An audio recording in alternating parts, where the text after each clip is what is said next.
All right. Well, welcome to our March Garden Talk. I'm Jan Beglinger, the Master Gardener Coordinator. We have a full house and a full Zoom house. So this will probably going to be a very popular topic. And I'm happy that Brandy can share her knowledge with us today. So Brandy, I'm going to get out of the picture and let you do your thing. Okay. And thank you for your patience with our technology.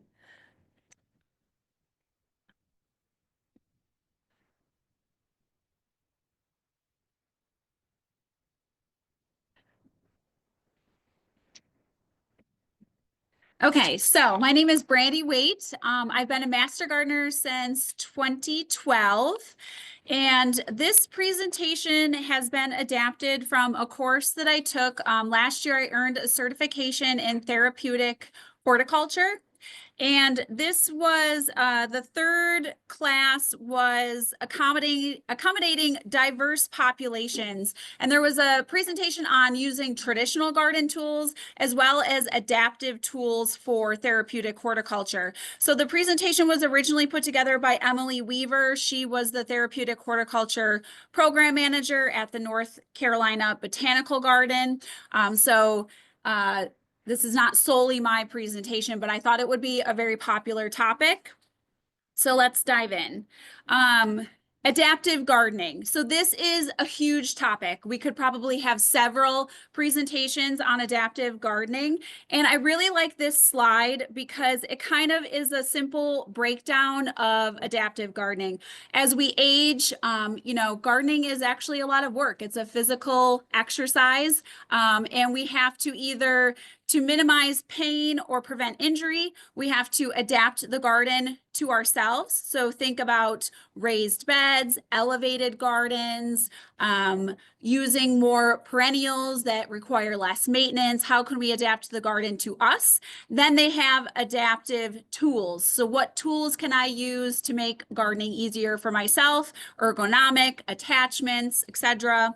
And then you also have adapt the, I can't see it here.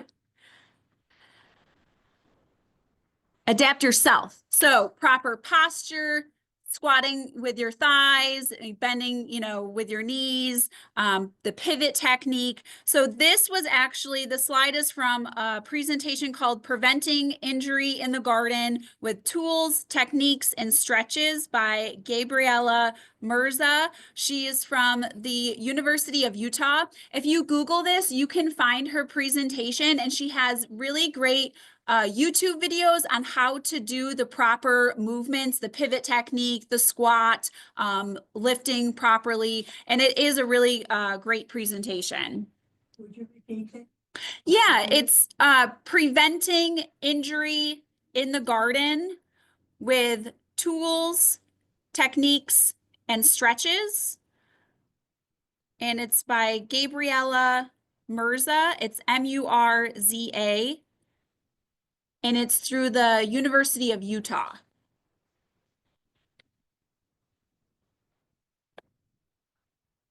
So today we're just going to focus on adaptive tools. I thought that this would be a really inspirational presentation to give you some different ideas of what tools that you can use in your own garden.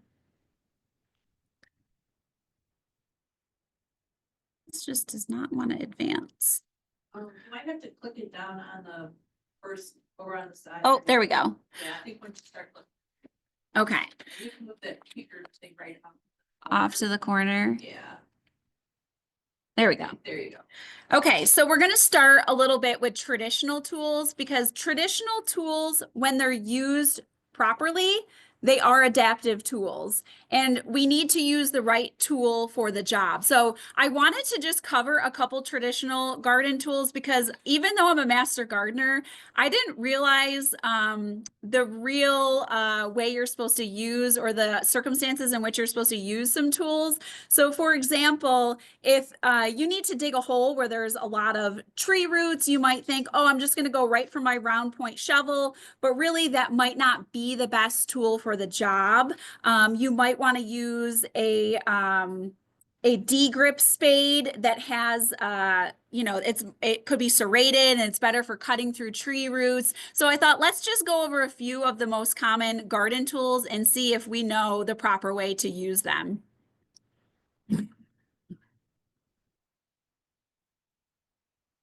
Okay, bypass pruners. So they're a super versatile tool. The blades can be easily oiled and sharpened. They can cut plant material as thin as a blade of grass and up to the thickness of the circumference of your pinky.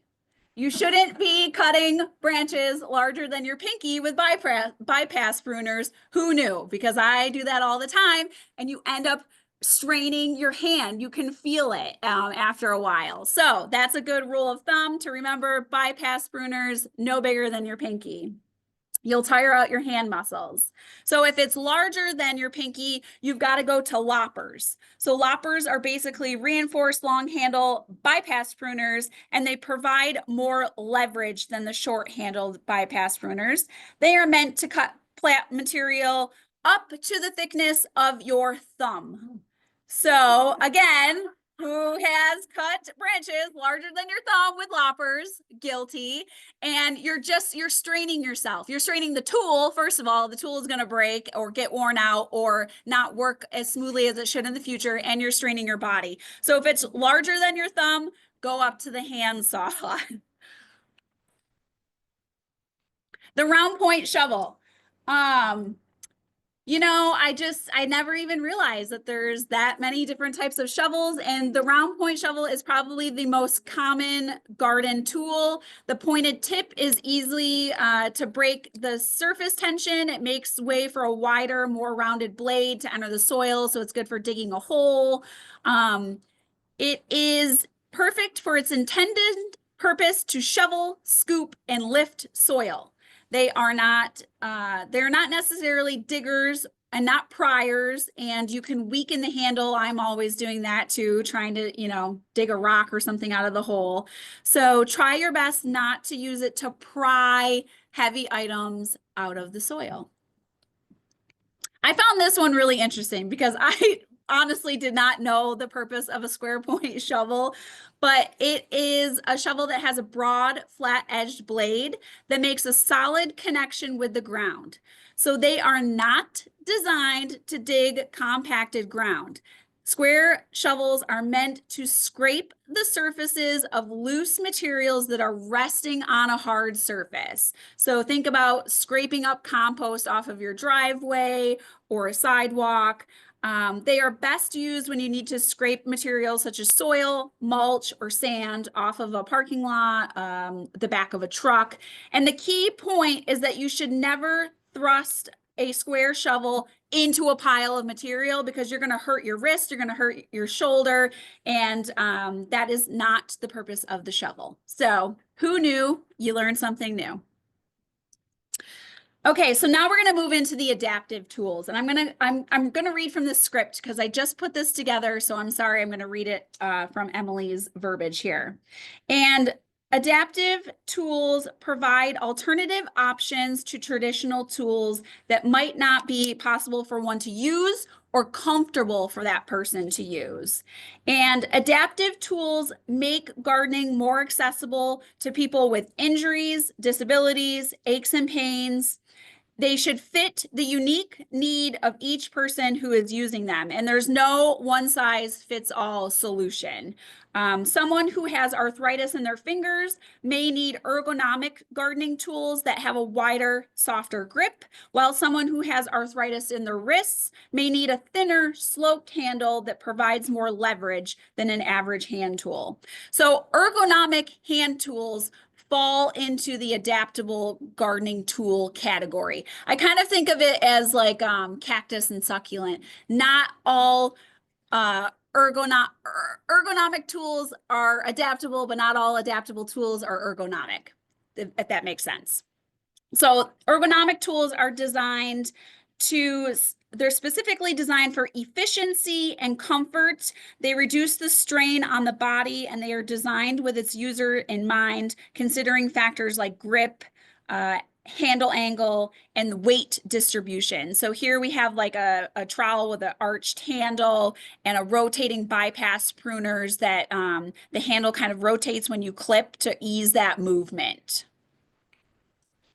Then we get into adaptive gripping aids. So there are many different types of gripping aids available for sale, and you can find, these were from Amazon. You can find them on different websites, and they're usually seen to be used with utensils, toothbrushes, maybe a razor or a pen.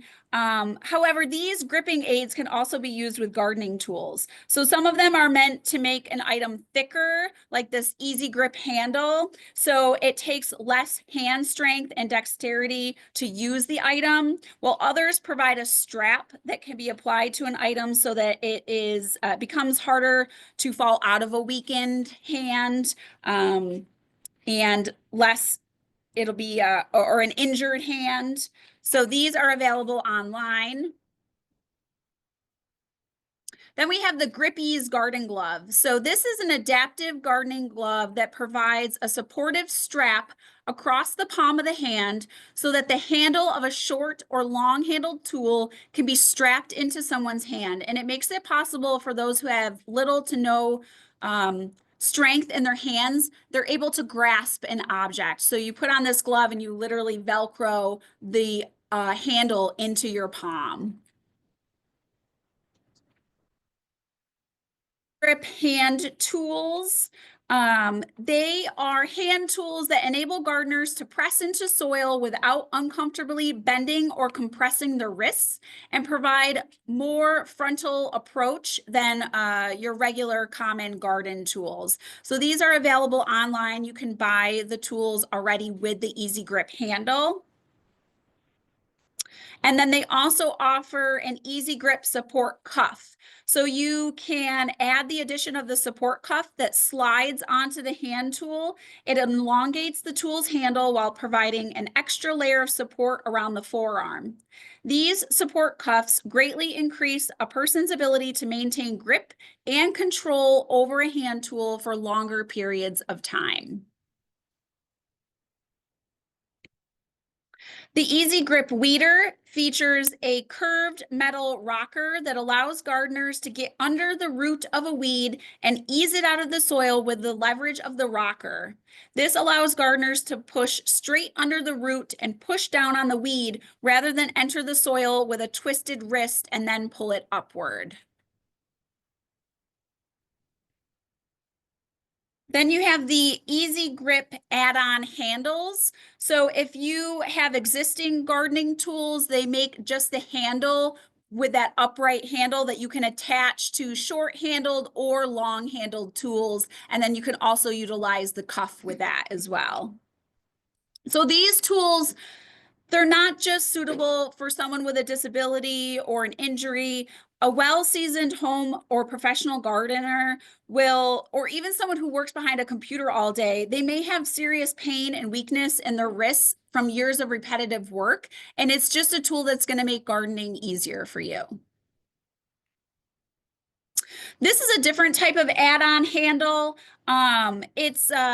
It's like a back ease saver. I don't know if Grippies makes their own brand of this, but you can add it to a rake, you can add it to a shovel, and you add it like this one that seems a little bit higher up in the picture. You kind of add it more halfway down the handle so that you don't have to bend over as far. It also helps you use the squatting position too, to like get more leverage and use the tool without straining your back and keep a straighter back.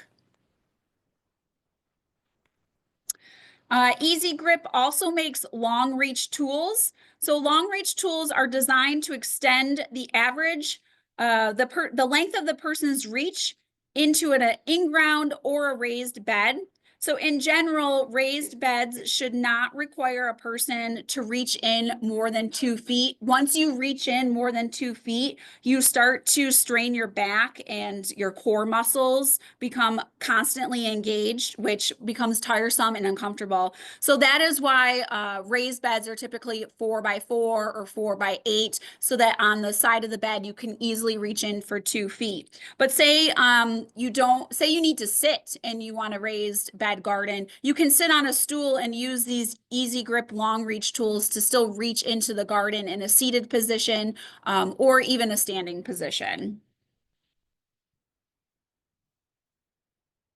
They also make telescoping garden tools. So these tools are dual purpose. They can be used at the shorter length, and then you can extend them out to be used as a long reach tool. So you get more bang for your buck that way, especially if you're going to do the raised bed gardening. That's nice to have both versions of the tool in one. The scuffle hoe or the stirrup hoe, this is a great example of a traditional garden tool that can be used for adaptive reasons. It allows the gardener who can't weed on their knees to weed at the ground level in both a standing and a seated position. But I mean, I use the scuffle hoe at home and it does take a lot of core strength. I'm going to try the new rocking technique that I learned in that preventing garden injury to try to use my legs more than my arms when I'm scuffle hoeing, but it is a good tool to use in a raised bed. If you need to sit down and weed, you can just use the scuffle hoe, and usually the soil in a raised bed is looser and less compact, and it works really well. The reacher grabber tool. So this one is, it seems silly because, you think of like people picking up trash on the side of the road or whatever, but it really is a great item for picking up things without bending over. So say you just planted a whole bed of annuals and you threw the pots all on the ground and you're like, oh, great, now I got to crawl around and pick up all these pots. But really you could use the grabber to just grab them and throw them in a wagon or a wheelbarrow and not have to bend over so many times. In the class that I took, she was gardening with a group of seniors, and there was a woman in her 90s, and she always sat back. She never felt like she could participate, and so she gave the woman the grabber tool and said, "Will you at least help? You could help us pick up trash." And she said she would go around and pick up all the cigarette butts and all the trash in the garden, and it really gave her something to do in the garden and to help and without having to bend over. Long reach pruners, they are similar to long reach hand tools. They allow you to reach deeper into garden beds on either a higher or lower into trees and shrubs. And they typically have a squeeze handle that you can use to activate the pruner, but it does require a good amount of hand strength. So that's the only downfall with this one.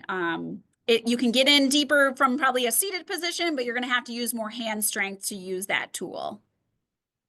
They also have long-handled, long reach shears. These are traditionally used to manually cut grass or edging that would be done like with a weed whacker. But if you use them adaptively, you could use them to cut down perennials in the fall or grasses from a standing position rather than getting down on your knees. I actually bought a tool. It's a battery operated hedge trimmer, but the head tilts at like a 90-degree angle so that I used it basically upside down. It was supposed to be to trim the top of like bushes, but I use it on the ground and I use it to cut down, my perennials or my annual flowers from my cutting garden when they're done so that I don't have to get out the brush mower or whatever. It's a little cumbersome, but it works really fast. I have a couple 50-foot rows and I can just hold it along and cut down that row without having to get down on my knees. So again, a traditional tool that's used in an adaptive way. Ratcheting pruners, they enable person to cut a pinky-sized woody stem using the least amount of hand strength possible. For every squeeze, the ratcheting pruner embeds the blade deeper and deeper into the branch until it cuts all the way through. So these are great for people who have very limited hand strength. So every time you squeeze it, it's just going to kind of jack that pruner into the stem a little bit more. Cut and hold pruners, they do just that. They cut and hold the stem at the same time. So say you want to garden or deadhead from a seated position, you can sit there and you can deadhead. It holds the stem. You can drop it into your bucket or your debris bin, all in one motion. Electric pruning shears. So they can serve a wide range of purpose for many different types of gardens. They make repetitive pruning tasks easier and faster. They are heavier than your traditional manual pruners because they have a battery pack, but they are activated by just the quick pull of a trigger. So anyone who's had to trim, a hedge of forsythia or burning bush or spirea, your hand gets worn out. So if you can handle the weight of an electric pruner, all you have to do is pull the trigger and it will cut for you. Okay, so now we're going to talk about portable garden seating. This is the garden rocker. And if you're willing to spend a little bit more money on garden seating, you may want to consider the garden rocker. It is a stool that has a rounded bottom that allows you to swivel, kneel, and position yourself in the garden with ease. It allows you to work on your knees for extended periods of time while taking your body weight off of your thighs and your knees. So it gives you that support while you're in that kneeling position. However, the stool is not recommended for people who have a difficult time standing up from a kneeling or low seated position because its rounded base can make it unstable and harder to push off. However, if you used this stool in combination with an adaptive rising device, you probably could work the two together and then, take out the stool from underneath you and use your adaptive rising stool to get up into the standing position. The garden scoot. I'm sure all of you have seen these in the catalogs and online. Garden scoots are wheeled stools with a stable, comfortable seat. They often, but not always, have a handle that allows the user to pull the scoot from place to place like a wagon, as well as steer the scoot in the direction that they want to go when they're seated on it and push themselves along side to side. Scoots often have a place where you could put a debris bucket or your tools. And scoots that don't have the handle or the bucket are not sometimes as convenient, but they take up less space in your garden shed. They're usually lighter to lift. And they can fit into tighter spots in the garden than the more deluxe version. I have one of these.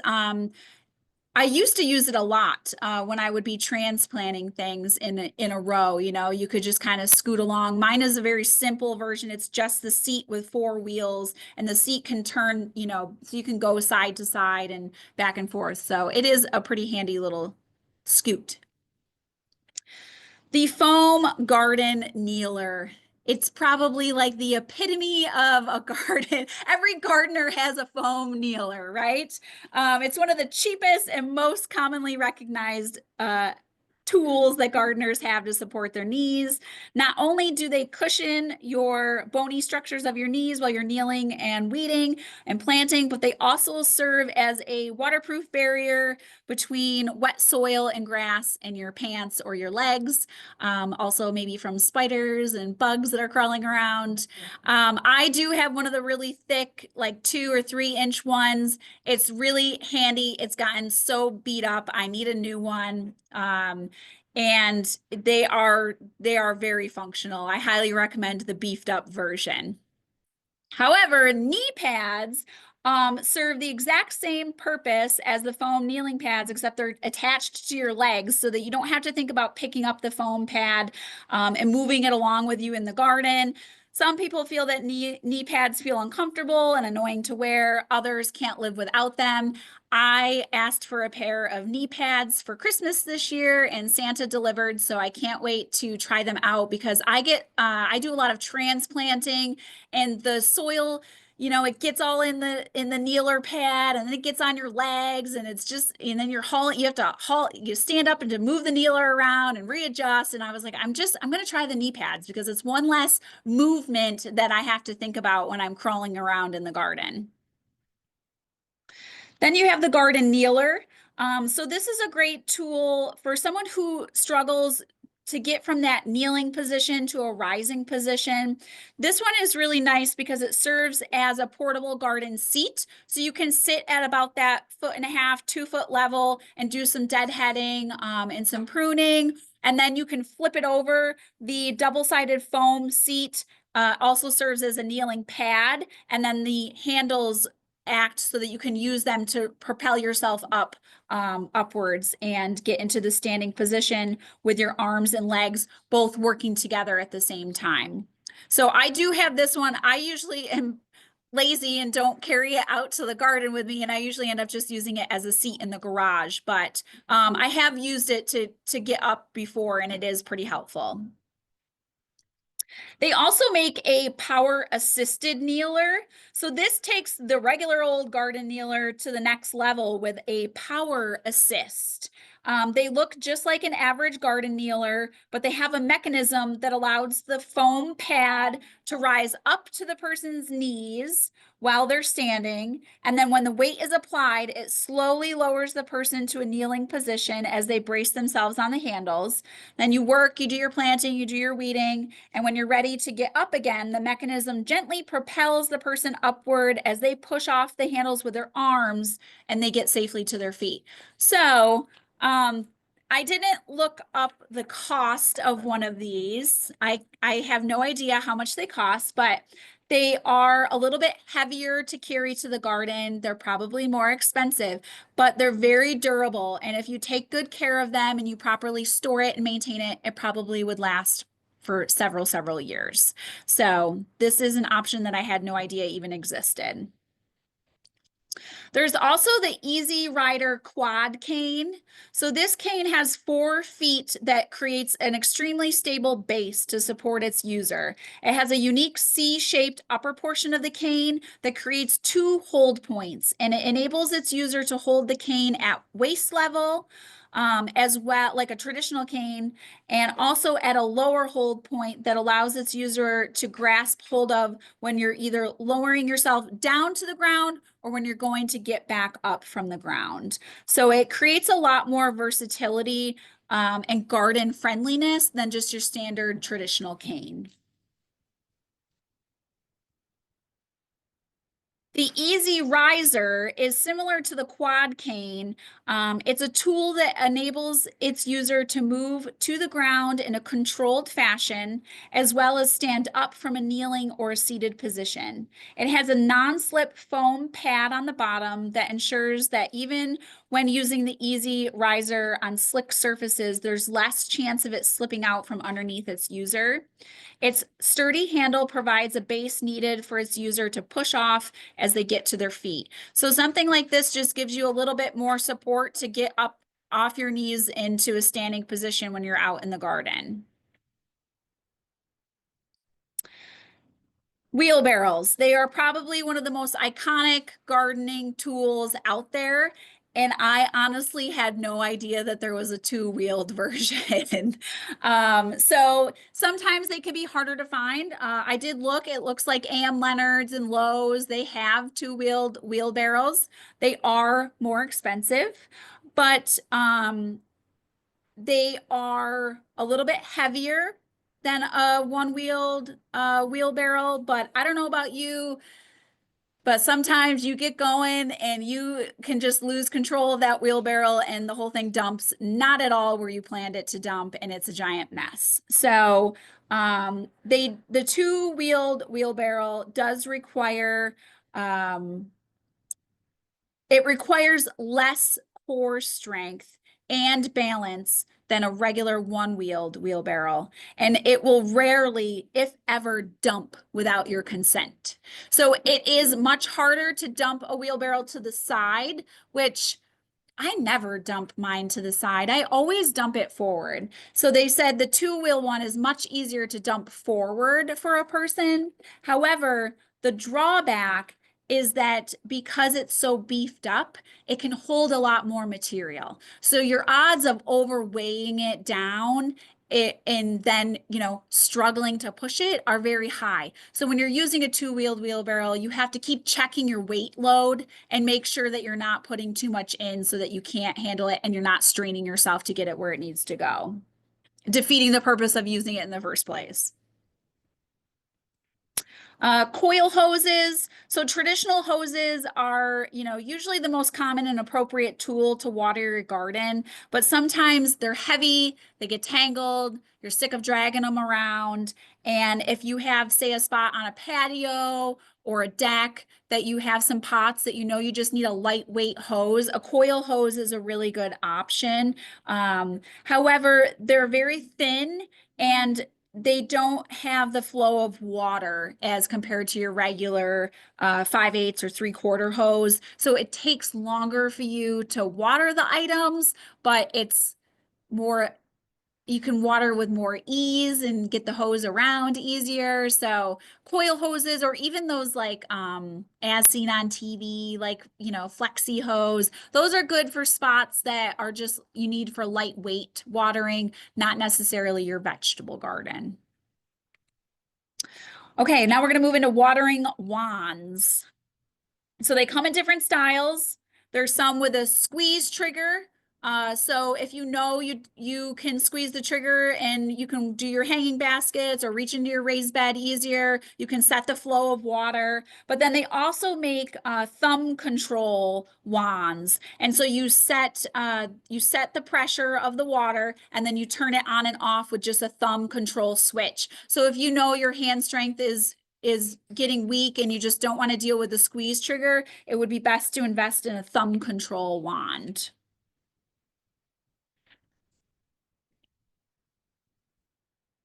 Okay, wands with hooked ends. So they make it much easier to water hanging baskets. You can move that nozzle down so that it's shooting right into your hanging basket. You can, if it has a telescoping wand, you can do it from a seated position.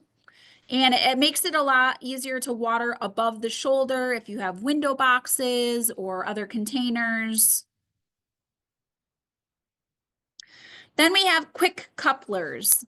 So quick couplers make it easy to connect a watering wand, a hose, a sprinkler to either another hose to the end of a hose or from to a hose to a spigot. So you basically screw on each end of the coupler either to the hose or the spigot or your nozzle, and it just has a quick release latch. So you pull down on the one piece and it releases the other end. And so you don't have to turn the faucet. It's a really handy feature. They come in both plastic as well as brass or metal fittings.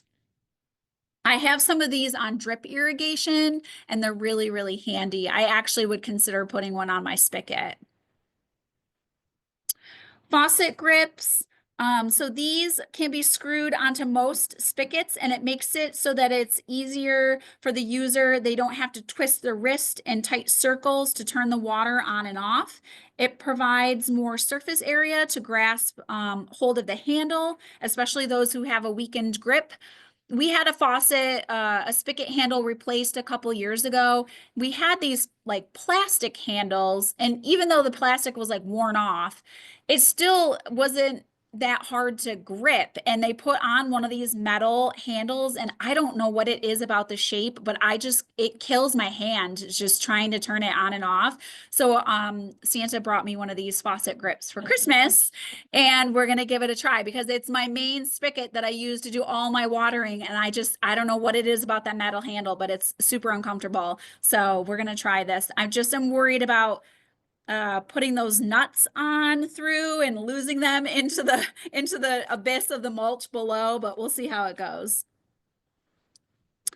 Pulley systems. This again was one that I never even considered. The hooked watering wand. Yeah, that's great for watering hanging baskets. But what happens if you don't buy the petunias that don't need the deadheading and you need to deadhead your hanging baskets, you need to get them down somehow. So they actually make pulley systems, pulley mechanisms that you can hang your hanging baskets on. You can pull it down, it'll latch, you can water, and then you just like probably pull it down and fastly and it releases the latch and you can raise it back up.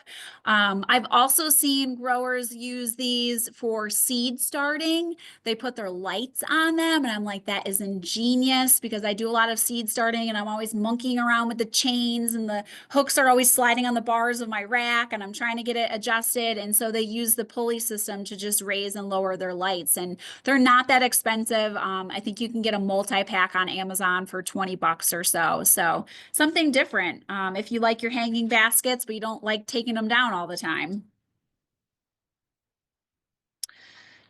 And seating squares. Again, I had no idea that this existed. They had another thing that they had in the seating adapted tools was like the little hand seater from Johnny's. I didn't really think that one was super adaptive, but this one is very cool, especially if you do raised bed gardening.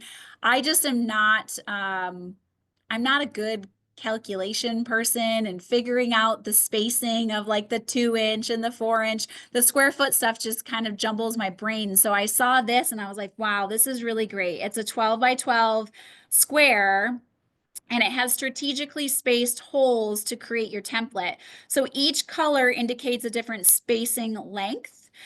So if you need to plant every 4 inches, it comes with a dibbler. You would dibble all the yellow holes. If you need to plant every 6 inches, you would use the blue holes, and then you take off the template and your holes are marked and you can drop in your seeds.